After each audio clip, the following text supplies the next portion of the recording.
So I think we're live, right? Yeah, welcome everybody to this live session about what's new in Internet Identity 2.0. I'm very happy to be the host today. My name is Marco Walz. I'm DevRel at the Definity Foundation. And today I have the honor to have the team behind Internet Identity here on stage. We have Georgi, the team lead. We have Thomas and Lorenz, who were the core developers, or who are the core developers actually. So yeah, maybe let's dive in quickly. What about starting with you, Georgi?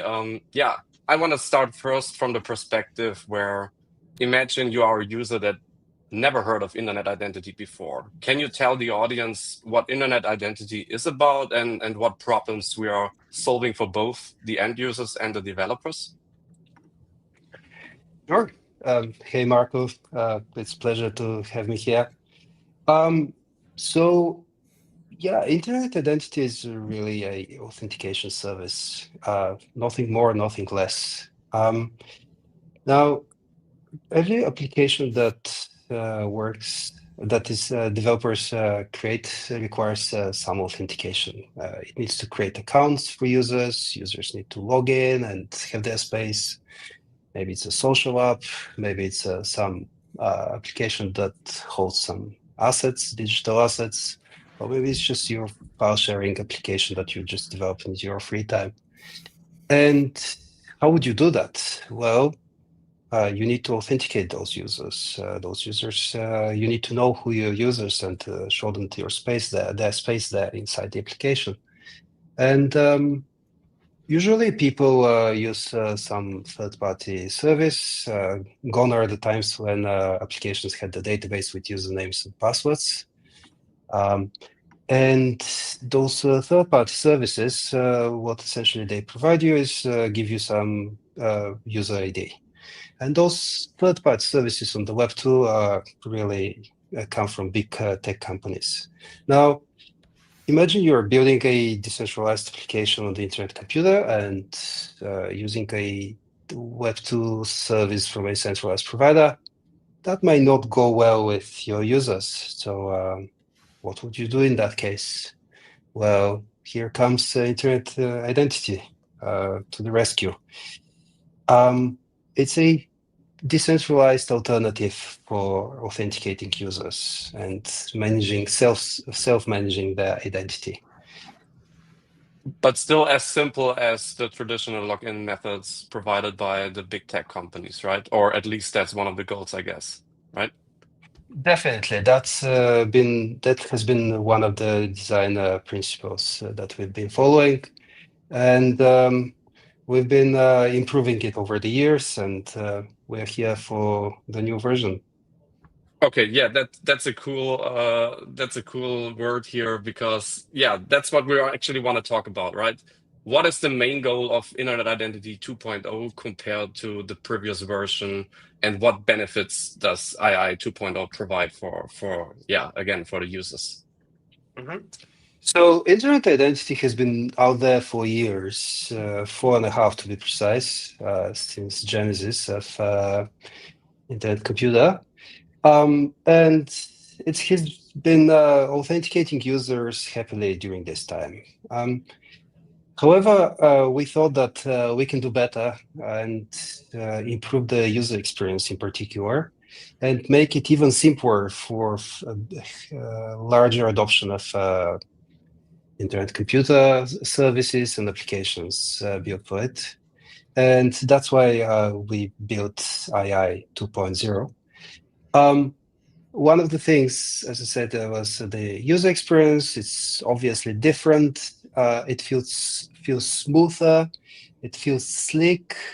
It's very much, you don't necessarily see that it runs on the internet computer, but believe me, it runs there.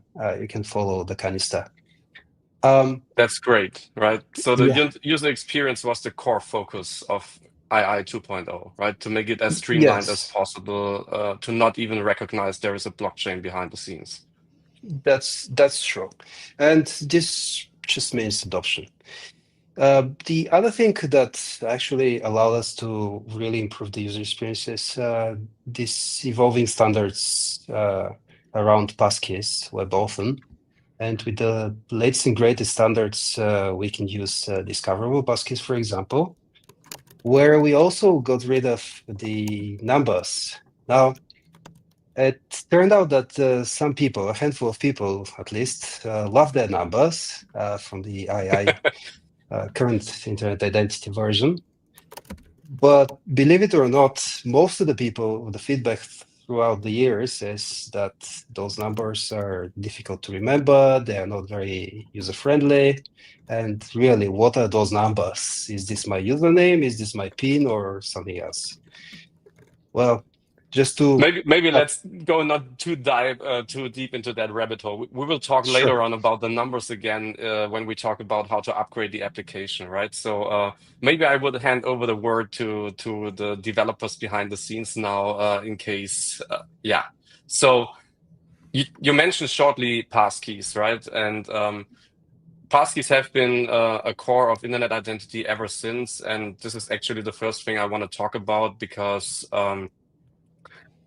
some people out there also might not know what passkeys are about, right? So, Lorenzo, Thomas, can you give the audience a quick intro into passkeys and shortly explain what the main benefits of using passkeys is for the end user? Yes, of course. I can give a brief introduction. You can think of passkeys as a replacement for the combination of your username and a password.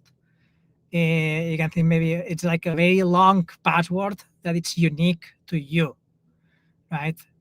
So I think that that's the easiest way to think of a passkey. I think that's a good description. So nobody has to deal with writing down their usernames and password, or actually the password anymore, right? Putting it under your desk or something like that.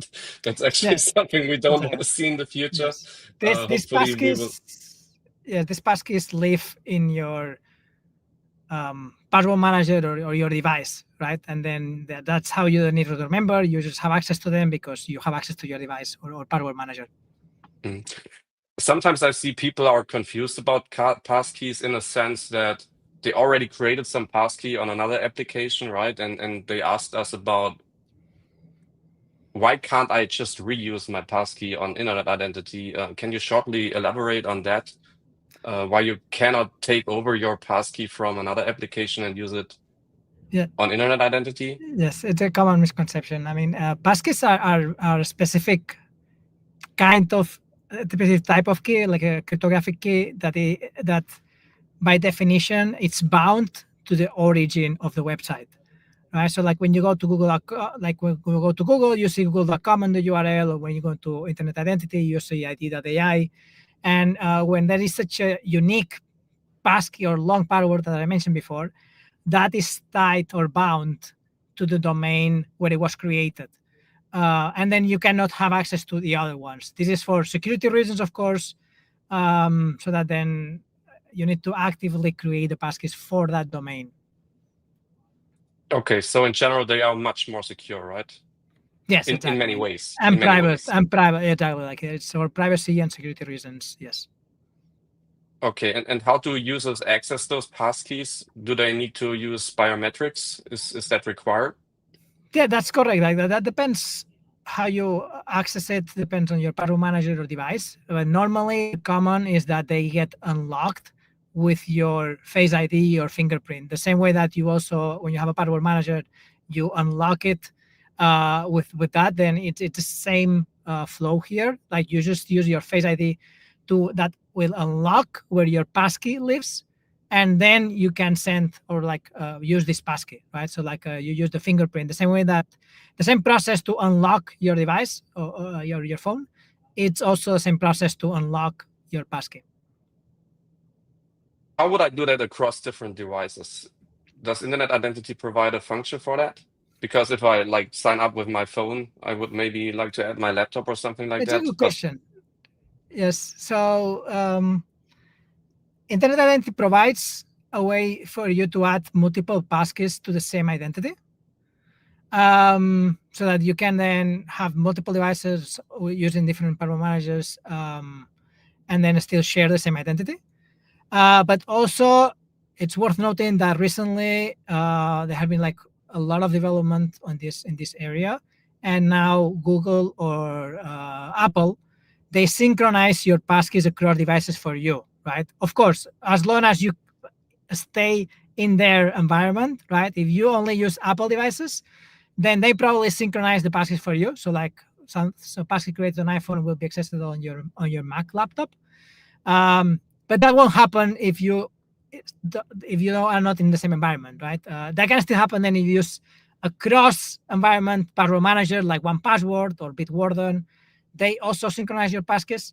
So as I said, like there's different ways of synchronizing your passkeys, either through Yeah, internet that's a identity. different topic, right? But I Yes, would not have to synchronize. I can also just use different devices and add them and remove them at any time, right? that's correct. Yes. Both. Okay, cool. Regarding that also, does II store any of the biometric information just for the privacy part here? Are we No, secure? correct. That's a very also common. As I said before, the Face ID or fingerprint is only used to unlock the passkey, right? Internet identity does not receive, therefore cannot store any type of personal identification for the users using passkeys. It's just used merely to unlock it, right? The same way that an application does not have access to that just because it's unlocked using the Face ID. Like it's the same reason. Okay, good. So we are safe on that front. That's good. Now talking more about the II 2.0 simplified flow, right? We talked about that we improved the UX a lot and that we make it even more simpler and easier for users to use internet identity. How exactly is that new flow relevant for existing II users? And why aren't those numbers that Georgi already mentioned not needed anymore in the new II? Just a side note, new users that never interacted with internet identity before do not even have to care about those numbers, right? This is just for the people that are already familiar with II. Yes, good question.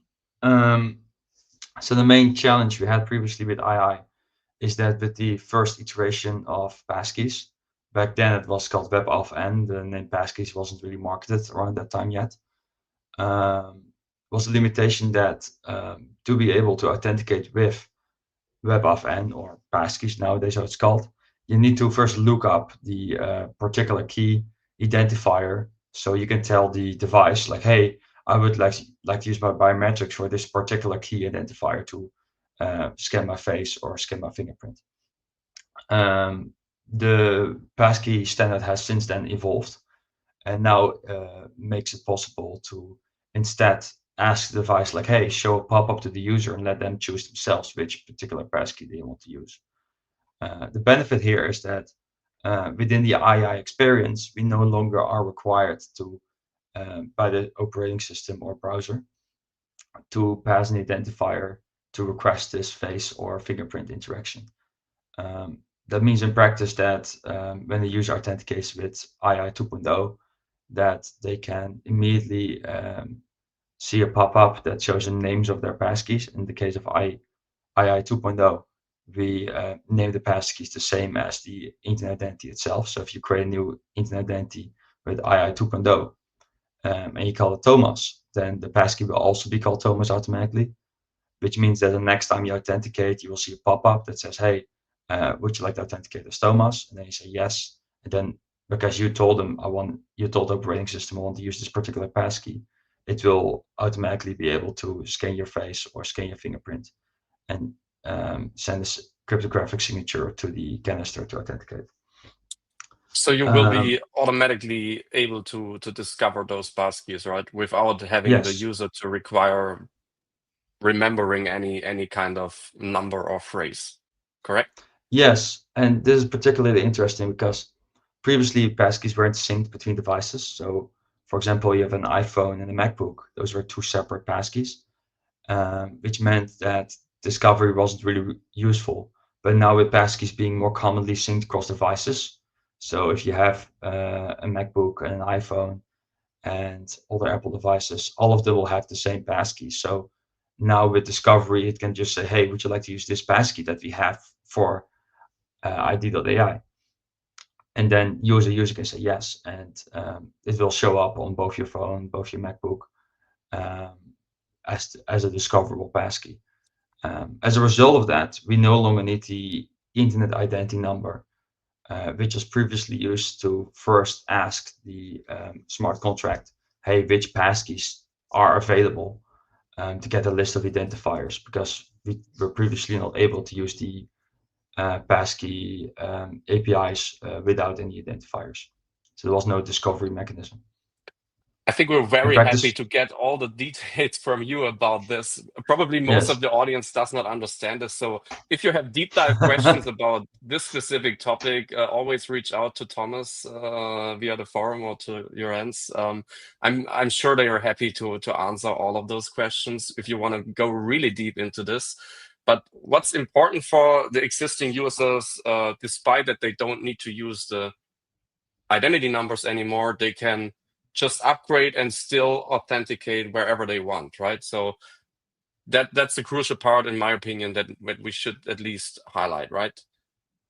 Yes. So wherever what application they use, of course, we want people to adopt the new version, and the new version is absolutely fantastic. I think everybody loves it if they experience it.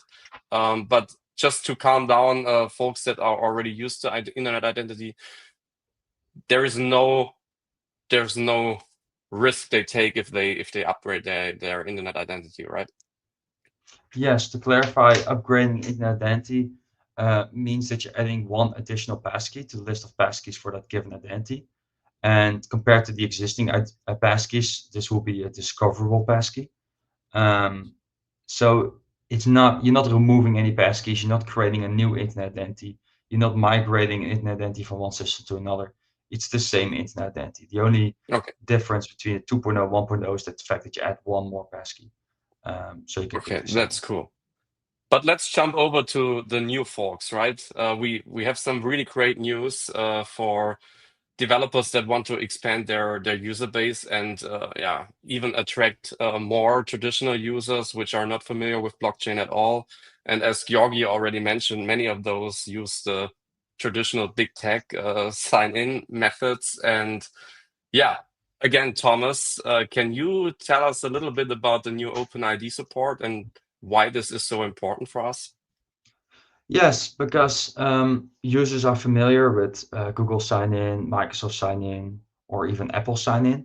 And a lot of users, they like to be able to sign in quickly. They don't want to have to create another account. That's how it mostly feels like on a lot of platforms. So being able to sign in with something that you already have, like for example, a Google account, removes a lot of friction for end users on a platform, which is particularly great for end users, but also for developers who want to quickly adopt a large user base of end users and want to limit the friction that the user might experience and make sure the user feels like it's just a single click to get into their application. So it doesn't feel anything that different than from any other application I'm trying to log in, right? I can just easily sign up with Google sign in, with Apple ID, or with my Microsoft account, right? Yes, all three options are available these days. So you have Google, Microsoft, and Apple, and all three options are seamless. So you get the same user experience as on Web2, where you would sign in with Google, Microsoft, or Apple. But with II, you get additional benefits in the aspect of privacy preservation as an end user.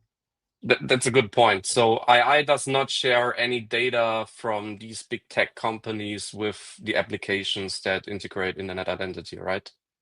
So the data stays. No. Yes. So we when integrating, we initially integrated Google and later added Microsoft and Apple to II 2.0. And one challenge we had here is to make sure that privacy preserved in both directions. With both directions, I mean that firstly, we want to make sure that your internet identity or your Web3 user information is not shared with Google, not shared with Apple, neither is it shared with Microsoft. We want to absolutely share no information whatsoever with those parties. So the only technical information we share are random IDs, which are not randomized, but just true random data that are just one-time identifiers used to do the back and forth, but we do not share any user information or user data with those parties. In the other direction, at the same time, if you authenticate to the Web3 application and use Google, you want to make sure that your Google information is not shared with the Web3 application. So Internet Identity gives you the privacy layer in between, that Internet Identity knows that you have a Google account, but the actual tab that you're signing into does not know which Google account you have or that you use Google in the first place.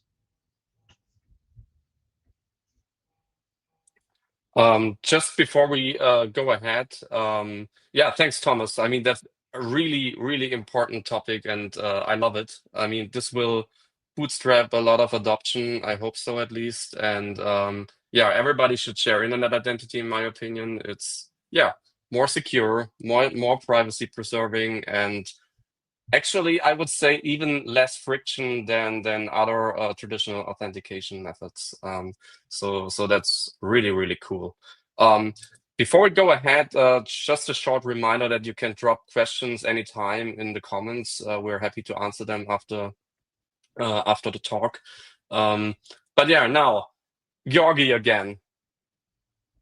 If a user wants to start using Internet Identity 2.0, where should they go and what steps are needed to create a new Internet identity? Well, that's really simple. The URL is pretty short, so hopefully everybody remembers it. id.ai. You got it. id.ai. And what you can do there is two things. If you're new to the ecosystem, then you can create your new identity. Remember, you don't need to create multiple. You just create it once and forget. And then every time you use an application that uses internet identity to sign in users, then you can use it. Second scenario is if you've been around for some time and then you already have your current internet identity. Remember this one with the astronaut and purple background with the number. What you can do here is also upgrade it, as we call it. However, as Thomas said, it's not big deal, bells and whistles. It's rather enables this new identity, this new version of identity for you.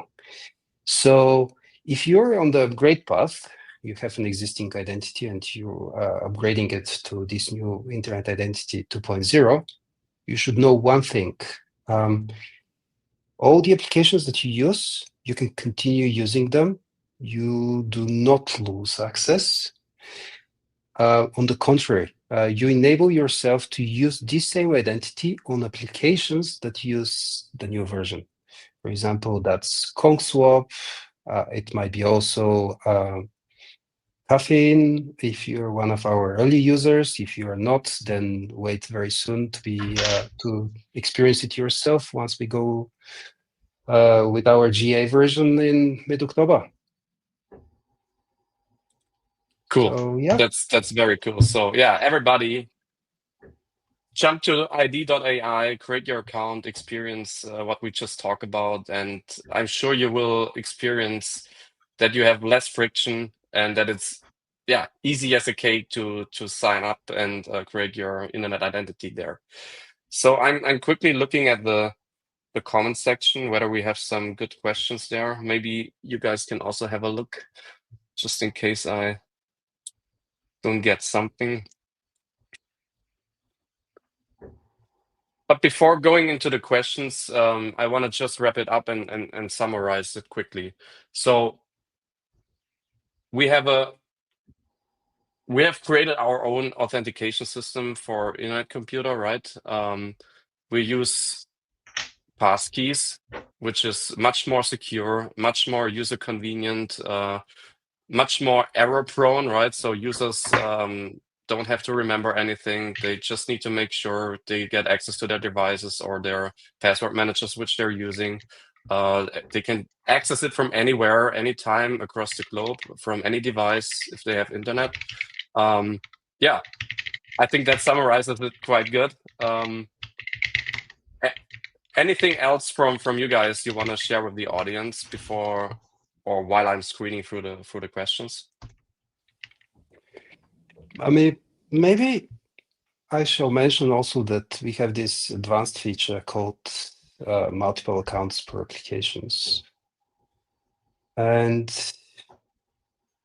if what it provides you is, I don't know if you guys have used Apple and Safari there, but what it allows you is to have a sort of incognito mode. So I just want to compare it to this feature. What you do there is essentially you hide your identity, which is the email that you have, and sign into applications with some made up email. Well, this is a similar feature. However, it goes a step further and allows you to do that many times and name this alternative identities or how you appear to the applications. What this means is to give you a practical example is suppose you're a user of OpenChat, then you sign in with id.ai and it all works. Now, tomorrow, if you want to sign in with a different user, you don't need to create another identity. You rather need to create another account within this same identity and then name it, for example, test. And then you can use it. ID.ai gives you this option to easily switch between accounts. And we've got some feedback recently, so we are going to even further improve that experience and make it even simpler. But it's a very important thing you mentioned here, Georgi. I think the privacy preserving part here, we didn't highlight this during the talk, but yeah, actually you can shield yourself from any application, right? You can, yeah, go into incognito mode and use whatever account you want, and this application will not be, the same principle will not be used anywhere else. It's fantastic in my opinion. Okay, we got some questions. So one question was, if somebody only uses one device, what if they lost their device, and how would they get their internet identity back if they buy a new device? That's a good question. I think that depends. That's a good question. Yes, that's indeed a good question. It has more than one answer, I would say. On one side, it's important to know, as I said, if the device happens to be on an Apple ecosystem or Android ecosystem, then that passkey probably will be stored or either on the Google Password Manager or their iCloud. And therefore, when they buy a new, if they lose that device, they buy a new device and they set up the iCloud, they will have instantaneous access to that passkey that they created on the other device, because it will be stored, but again, on the iCloud and on the cloud and in that ecosystem. The same if they use a password manager. If the passkey is bound to that device and they lose it, I mean, I would just suggest then that we still don't have the functionality on ID.ai, but we have it on identity.icc.app or on identity.internetcomputer.org, where you can create a recovery phrase or a seed phrase. This way, you can always have access to your identity through the recovery phrase, and then add a new passkey to your new device, and probably maybe remove your old passkey that you lost, right? So there are like two different ways of accessing it. It's like one, by synchronizing the passkey with different ways, right? Either by being part of the ecosystem or through the recovery phrase, which we're working on adding also the functionality on ID.ai. It's actually like very soon in our roadmap. Okay, cool. I was just about to ask that one because many people in the forum also asked about this. So yes, good news. Recovery key is coming back. And for everybody coming new into the ecosystem, specifically those who don't want to sync their passkeys in a cloud, this is the most important option to choose for recovery. Perfect. All right. I also have some.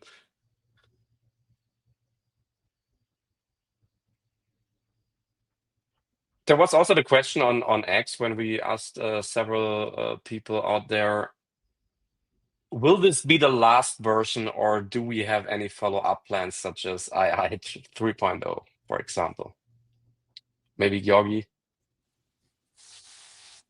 Well, saying that we don't have plans means that it's the end of the world. We have shut it down, which is not the case. Where the technology is evolving, as Thomas said earlier, passkeys were not what they are today. For example, at the moment, every second application I use on my phone asks me, do you want to add a passkey? And guess what? I say yes, because I know that it's easier to work with than it used to be. That's one thing. So the environment is evolving, the standards are evolving, but also there are a lot of features that we want to add. This is definitely not the end of the journey. As we said, yes, we want to add seed phrases, but also there are also a bit more security features, even more to strengthen the security. We've heard requests like second factor authentication. For example, it may ask you for 2 passkeys or 2 devices. Depends how we exactly do it, or maybe even a PIN or something. Who knows? I'm just brainstorming here, really not promising features. A bit more fine-grained control for applications also we can give to users and everything. For now, we're sticking to 2.0. Yeah. I mean, it could still be 2.0 and we could add more features, right, and improve the product on that front. But yeah, there are plans. It's being maintained. It's being developed. We search for new technologies, new areas to improve. And yeah, shoot out your feedback. The team is happy to hear your thoughts about the protocol. And maybe one question for you, Thomas. Is there a standard for Face ID for non-Apple users? I guess yes, right? Yes. So technically, when we work with an Apple device as II, we're not saying to the API, to the programming interface, like, hey, let me use Face ID. Instead, we just ask it like, hey, could you create a signature, a cryptographic signature with the following passkey? Or could you let the user pick a passkey and create a signature with II 2.0? It's up to the actual device configuration and the security configuration within, for example, your MacBook or your iPhone that you've set up Face ID or Touch ID or both. At the same way in Windows, you have an equivalent which is called Windows Hello, which will either use a fingerprint or face depending on which features are available on that device. Like on a Dell laptop I could use either face or fingerprint, whichever is quicker and more convenient. And on Android, for a long time, you had fingerprint scanners. Like on the Samsungs, you have the under-screen fingerprint scanners, which work perfectly fine. Some Android phones also have Face ID, but it is less common on Android phones, but it is supported. Overall, on phones, it tends to use the same security used to unlock your screen. So yeah. So it's not limited to the Apple devices, right? No, it's not limited to Apple devices, and practically speaking, it's based on the operating system that you're using. All right. Hope that answers the question. I guess yes. Then we have somebody who said he tried to upgrade, but it asks me to give my internet identity number. Can you, Lorenz, maybe take this one? Yes, of course. That's because when we talking about upgrade your internet identity, we're talking about upgrading, let's call it like an identity that was created on the old domains identity.internetcomputer.org, for example, right? That was created on what we call it internet identity 1.0.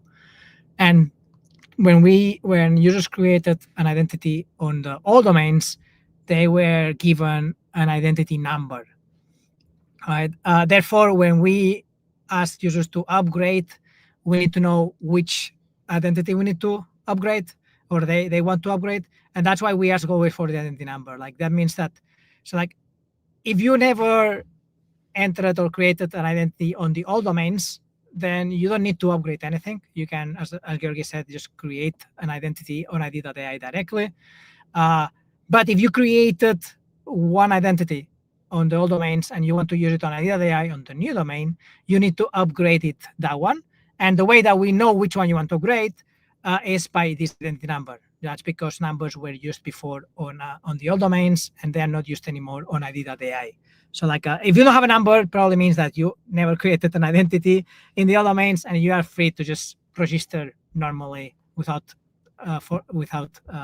any need for any number. But Yeah, I maybe hope that helps. So if you never had an internet identity before, you don't need to upgrade. You could just create a new internet identity, right?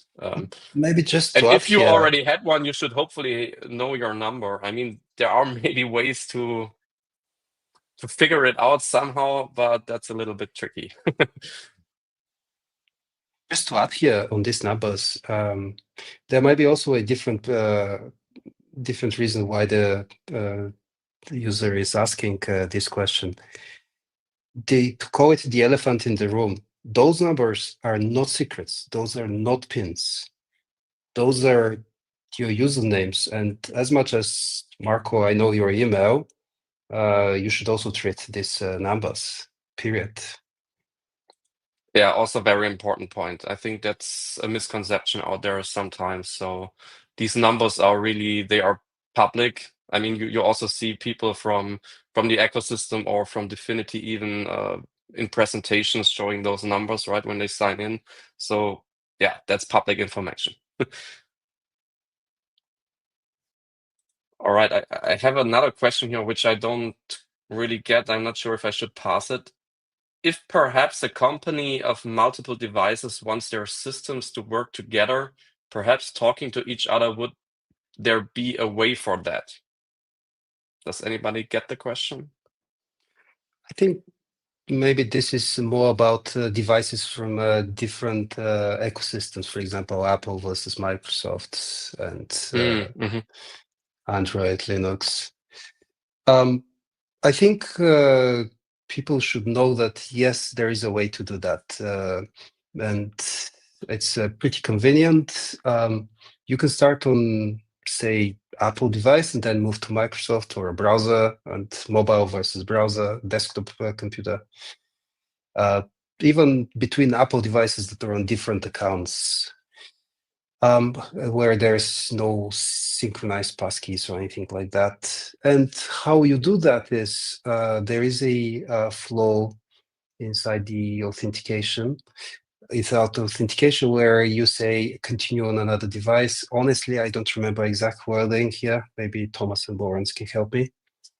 But essentially, it gives you a barcode and a short URL that you copy paste on the other device where you created and started with your identity. And then you onboard this new device and connect it to the same identity. So there is a way to switch between devices and different operating systems. Yeah, also somebody in the audience just commented that this is already answered because yeah, II is device agnostic. So yeah. But thanks again, Georgi, for diving deep into this. So maybe before we wrap it up, last questions to who was Lorenz, maybe you can answer that one. Where can users provide feedback? How do you get feedback from them?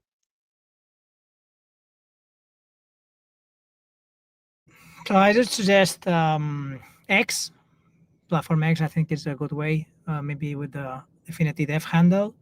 Also our forum.dfinity.org, it's a great way to give feedback as well as communicate or interact with the community and the foundation and all the projects there. We are all very active there, and we monitor that forum for anything. And it stays there forever. I would say it's probably better because you can search for there. Maybe somebody already asked the same question, and somebody has already answered it. So I think that I would prefer the forum, but also X. I think that it's also another way. I think that those two ways, maybe Marco, also you might know other ways that how users can reach out to us, but those two are the ones that we mostly use. I think I would also recommend them. I also saw that you were active on X and jumped on some questions in the past already about this. And yeah, forum for me is also the best place to provide that kind of feedback because everybody can just reread it and search for it and jump in if needed. Actually, I got one last question that just popped up here. What are the success metrics that the team is tracking? Well, let me take a stab with this question. We definitely look at new registrations, but also at existing users and returning users. And this is kind of the basic stuff. But then one other metric that we keep an eye on is how many services, applications really use internet identity. And also another metric is how much time it takes to sign up and sign in with ID.ai. And maybe this is one of the main metrics that we try to optimize with AI 2.0. It's good that you mentioned this one, because I remember a question on X about this specifically. Did you recognize a change compared to II legacy versus II 2.0? Did this time-wise improve? The Or is time it it the takes? same? Or- Yes, or- signing or in. Like if I want to sign into an Access. application. Yes. I mean, with Lawrence, we've been discussing a lot of this metric a lot in the past few months. We've seen a significant improvement in the drop-off rate, or reduction of drop-off rate rather, and success for both sign up and sign in with passkeys with Internet Identity 2.0. This is we attribute it both to discoverable passkeys, but also very much to the redesigned experience, essentially the flows themselves. I'm not talking just the black and white dark theme that we have. I'm more talking about how exactly we present the information there, what buttons there, what choices there for users. Okay, that's great to hear. So yeah, cool. I actually noticed that I can show the questions in the chat here. Maybe one last one here. Sorry, that was wrong. Does II 2.0 support YubiKey?